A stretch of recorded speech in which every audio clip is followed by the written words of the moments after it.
They said the crying came first. Not a baby's cry, but something higher, thinner. The kind of sound that makes dogs pull their chains tight and paw the dirt until their pads bleed.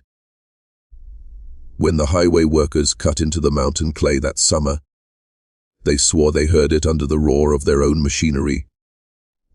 A woman's sob, strangled and buried, carrying through 6 feet of earth. When the backhoe split open the ground, it struck something that wasn't stone and wasn't wood, and inside lay a box too small to belong in a graveyard, too large to be a toy chest. They opened it. Inside, the photograph had no color left, only pale ghosts of faces. A young woman, skin gaunt, holding an infant who stared into the camera as though it had known the world far longer than its mother. Her eyes hollow, neither grief nor madness, but something worse, recognition. Beside it, a stack of letters bound with twine. The paper warped from years of damp soil. On the top, a birth certificate. The space, for father, had 2 names. One was crossed out. The other was written in a hand so jagged and desperate the ink itself seemed to bleed. The state told the men to forget. They were paid off, sent back to their homes, warned that mountain secrets were not theirs to tell. The road was rerouted. The box was buried deeper. But the story never stayed buried. It leaked, like groundwater through rock, into whispers carried down from the ridges. Whispers of a woman who had given birth to her father's grandson, and of a hollow where families grew crooked like trees, bending toward their own broken roots. Which city are you watching from, and what time is it where you are now? Because if you listen closely enough, you might hear it too.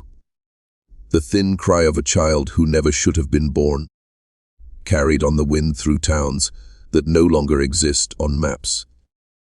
The kind of cry that finds its way into your dreams and leaves you waking with the taste of iron in your mouth and the weight of someone else's shame in your chest. And in those mountains of Arkansas, they say shame runs deeper than bedrock. The Ozark Mountains do not forgive trespass. They rise in broken ridges, their hollows thick with mist, even in the cruelest heat of July. Their streams, carrying the cold memory of ages, old maps from the 1930s, mark whole valleys as blank space, as if the cartographers themselves were unwilling to put ink to a place where men did not belong. Postal records show that carriers were paid double wages to ride certain routes, and still they refused to linger after sundown. It was in one of those nameless hollows, tucked deep between Newton and Pope County, that the Hendris family rooted themselves like weeds no one could pull. Their cabins, built of hand, hewn logs blackened with decades of smoke, stood in clusters that looked less like homesteads and more like fortifications against the outside world. Outsiders called it Hendris Hollow, though the family themselves never used the name. To them it was simply home, a kingdom cut off from God and government alike. Jeremiah Hendris was its ruler. Born in 1895, he inherited more than land from the men before him. He inherited a creed that the blood of the Hendris line was too sacred to be mingled with strangers. By the time he was grown, he spoke of it as prophecy, claiming the hollow itself had been given to them by divine hand, and that all who lived within its borders must bend to the order of his design. His wife, Sarah May, died young. Leaving him with children he shaped like clay. They were not taught reading from primers or scripture from a preacher, but from Jeremiah's own hand, stitched books, fragments of real verses bent into something unrecognizable, filled with words about chosen bloodlines, about families set apart, about the unclean corruption of outsiders. His children never heard a radio, never touched a newspaper, never saw the world beyond the ridges that pressed them in like walls.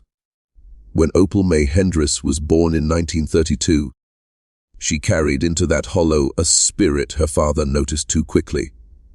Unlike her siblings, who had learned obedience through silence, Opel's eyes questioned. Even as a girl, she would stand too long at the edge of the woods, as though listening for voices beyond the trees. Jeremiah saw that light in her, and he set himself to extinguishing it. The road crews who stumbled on her story in 1967 never knew the weight of the name they found in those letters. Opel May, a name still whispered by old-timers in back kitchens when the bottle runs low, when the night presses too close, and when the sins of bloodlines become too heavy to speak aloud in daylight.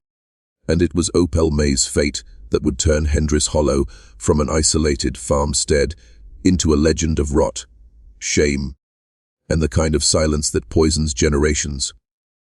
The old ones say a curse doesn't fall on a family all at once. It seeps in slow, like damp rising through rotting floorboards, until one morning the boards give way, and you realize it has been hollow underneath for years.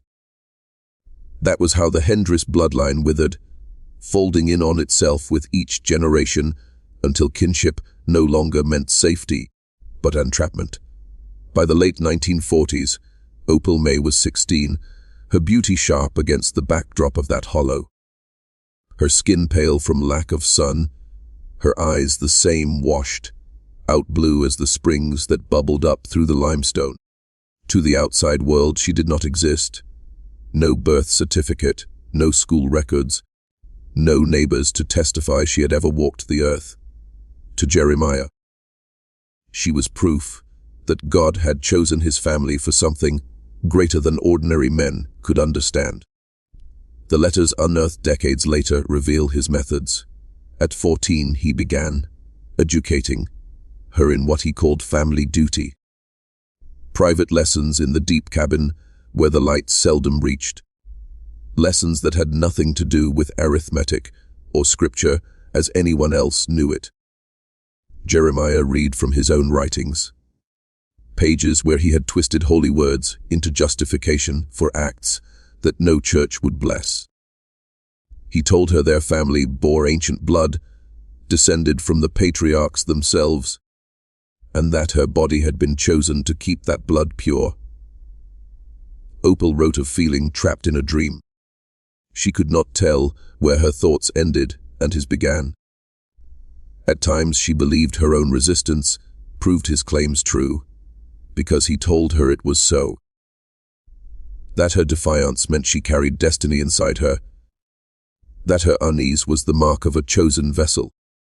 By her 16th year, Jeremiah separated her from the others.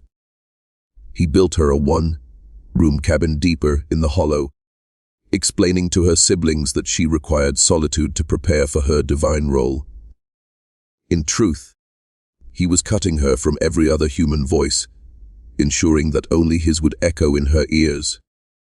For months, no one saw her except Jeremiah, and in the letters her words grow more fevered, as though she were already living half in this world and half in one built entirely by his hand. March 15, 1950. The first letter in her own handwriting that still survives. The sentence is simple, terrible in its innocence. Today Papa told me that the Lord had chosen me to bear his grandson. She does not write of fear. She does not write of resistance. Only acceptance, like a lamb led to slaughter, unaware the blade is meant for its throat. And it was that spring, under Jeremiah's watchful eye, and with rituals fashioned from pages of corrupted scripture, that Opel May's body was taken and remade into something she no longer recognized. The child that would come from it would not be born of love, nor even of desire, but of doctrine twisted into chains stronger than iron. They say the storm began the night the child came into the world. 3 days of rain that turned the creeks black and sent lightning tearing across the ridges, like the sky itself was trying to split open and cast judgment on the hollow. June 21, 1951, the longest storm in Arkansas's history. And the night Opel May bore the child her father had spoken into existence. No doctor was called. No midwife came riding in from town. Jeremiah alone attended, armed with obstetric manuals stolen from libraries and medical guides thumbed thin from years of study. He had been preparing, not for weeks but for decades, as if this moment were the culmination of a prophecy only he could read. By lamplight, while thunder shook the cabin walls, Opel's screams mingled with the wind, but no one came to help. Her brothers and sisters stayed in their beds, hands pressed to their ears, trained since birth to mistake obedience for piety. When the storm broke, a boy lay swaddled in Jeremiah's arms. Pale eyes too clear for a newborn, cheekbones sharp, features marked by the unmistakable stamp of Hendris blood. Jeremiah named him Cain. He told his children the name was coincidence, but those who knew him whispered otherwise. Nothing Jeremiah did was coincidence. Opel's letters from the weeks after his birth paint a picture of unraveling. The baby never cried. His chest rose and fell in silence, as if sound itself feared to leave him. His eyes followed motion with unnatural precision, staring through walls, staring through her. She wrote of feeling as though the infant wasn't hers at all. But Jeremiah remade small again, a mirror of the man who had broken her. Sometimes she swore she heard Cain speak in Jeremiah's voice, not in words, but in thoughts pressed into her skull like cold fingers. 2 months later she carved a confession into the wood of her cabin wall with a shard of glass.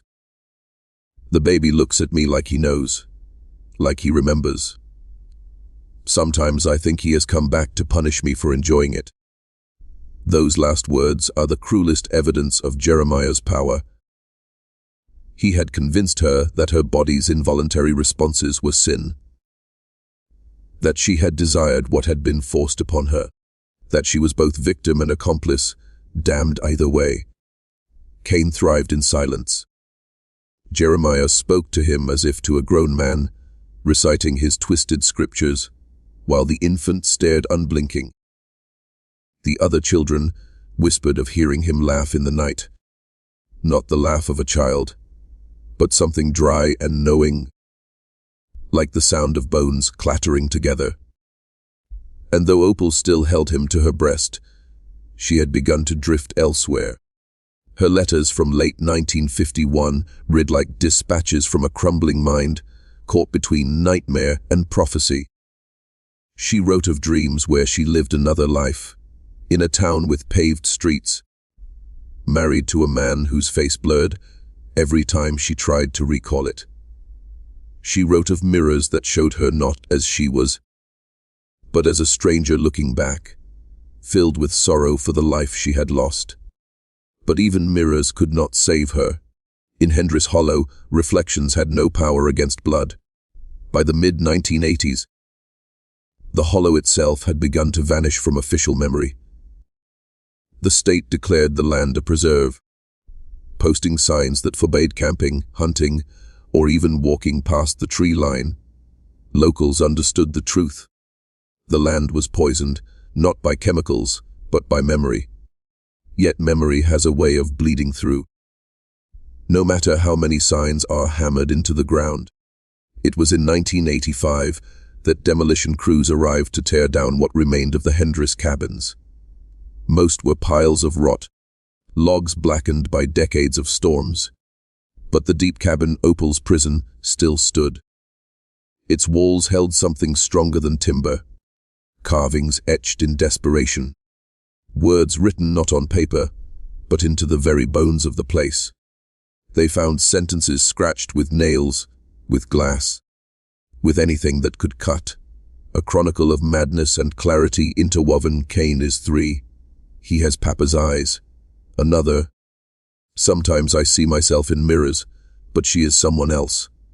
She looks sorry for what I became. And deeper still, Gouged with such force the wood split. I put the blade between his ribs, while he dreamed of Mary. He said, "You can't save them all." He was right. That was the last entry. After February 14th, 1955, Opel May and her son Cain vanished. No graves, no witnesses, no records. Some said they fled to cities, changed their names, lived hidden lives among strangers. Others swore the mountains swallowed them whole, that their bones still lie somewhere beneath the roots, watched over by the same mist that had concealed their suffering for so long. But stories spread. In towns along the Arkansas border, families whispered of a pale woman who arrived without warning, warning them of sins they had yet to confess. In others, children swore of an old crone in the woods, who told them truths about their bloodlines they had never dared speak aloud. And in every version, her eyes were hollow, the same eyes that stared from the faded photograph found in 1967. The researcher who catalogued the Hendris letters in the late 1980s ended his notes with a single line scrawled in the margin. Some curses are not broken, they walk, and so the story endures of Opel May Hendris, who gave birth to her father's grandson, who carved her suffering into the bones of her prison, who carried the curse of a bloodline too twisted to survive the light of day. The hollow is silent now, but on certain nights when the mist sinks low, hunters still swear they hear it.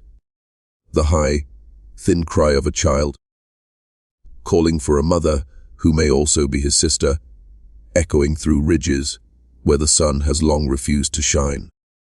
What would you do if you discovered that the woman who bore you was both your mother and your sister? Because some questions don't die. They only wait, patient in the dark, for the blood to answer them.